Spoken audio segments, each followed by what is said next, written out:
raw materials, raw materials. Passed on to the consumer, passed on to the consumer. Came in lower than expected, came in lower than expected. Slow down growth, slow down growth. Hold off on something, hold off on something. Welcome to the deep dive. Today we're tackling something we all notice, but, well, it can be hard to explain. Inflation. You know that feeling, right? Your rent goes up, groceries cost more. It definitely impacts our daily lives. But how do we really understand what's going on underneath?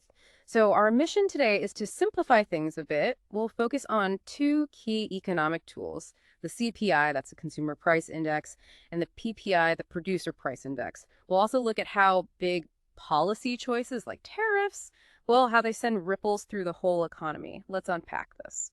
All right, so to really get into the current inflation picture, let's start with the basics, CPI.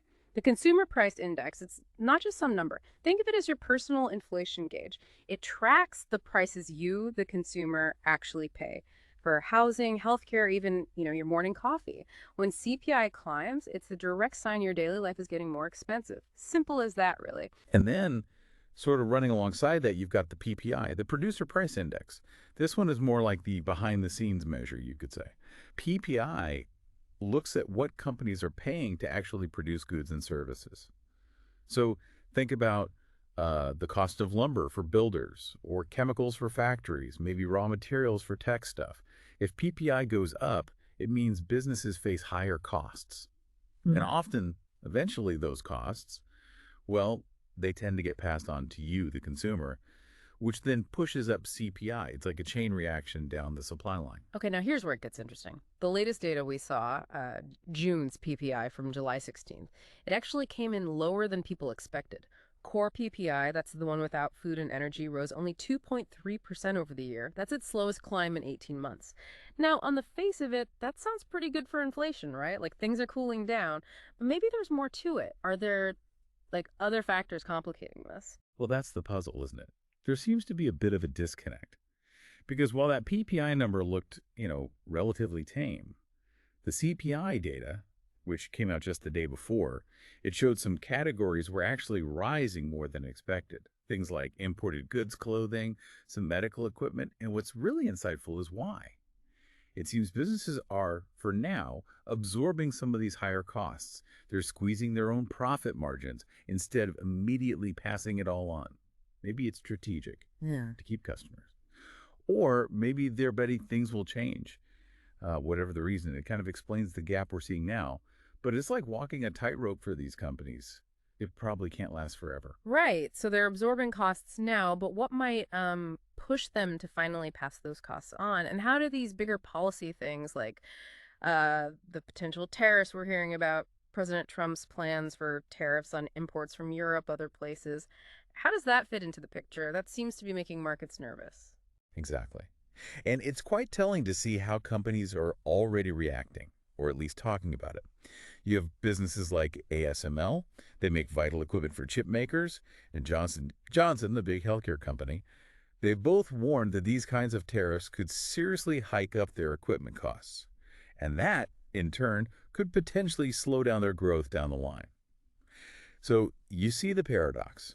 Short-term numbers like this month's PPI might look okay, kind of calm, even while these bigger, maybe longer-term tensions are building under the surface, signaling potential price hikes later on. Okay, so with this push and pull, which index gives us the, let's say, truer picture of inflation? If you think about tariffs, for instance, maybe CPI picks those up faster since it measures the final price we pay at the checkout. That's a very good point. Yeah, CPI often reflects those retail price changes more immediately. PPI, being earlier in the supply chain, like we said, can miss those initial hits, especially if companies hold off on passing costs along. And, this brings up another important angle, how we measure inflation overall. Because besides CPI and PPI, there's another really crucial measure, PCE, personal consumption expenditures. Now, this isn't just another index. It's actually the one the Federal Reserve prefers when they're setting policy. PCE is a bit broader than CPI. It tries to account for how people switch products when prices change, like buying chicken instead of beef if beef gets too expensive. So it can give maybe a fuller, sometimes less volatile picture. The big question now, and what policymakers are watching like hawks, is what PCE will do next. Will it show inflation cooling or heating up? That's key for future decisions. So putting it all together for you, our listener, you can kind of think of inflation as this complex chain reaction. Policies like tariffs can shake one end of that chain, and eventually those effects ripple all the way through, right down to your wallet. Which really leaves us with a question for you to think about. If tariffs are sometimes put in place to, say, protect jobs here at home, but they also end up making everyday things more expensive because imported goods cost more, is that trade-off worth it? It's definitely a complex balancing act with lots of different viewpoints, and it directly affects how far your money goes. Something to consider.